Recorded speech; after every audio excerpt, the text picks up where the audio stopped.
কভু লেখার ফাঁকে যদি ডাকে তোমায় হৃদয়, তুমি নূর মদিনা ছাড়ি আসবে কি গো নিশ্চয়।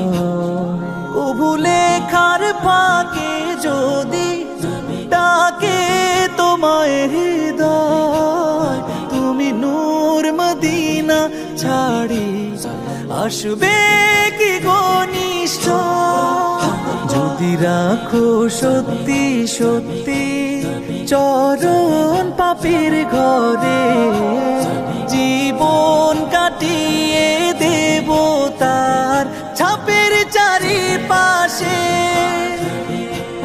চারিপাশে। যদি নাত পড়তে পড়তে চোখে ঘুম চলে আসে,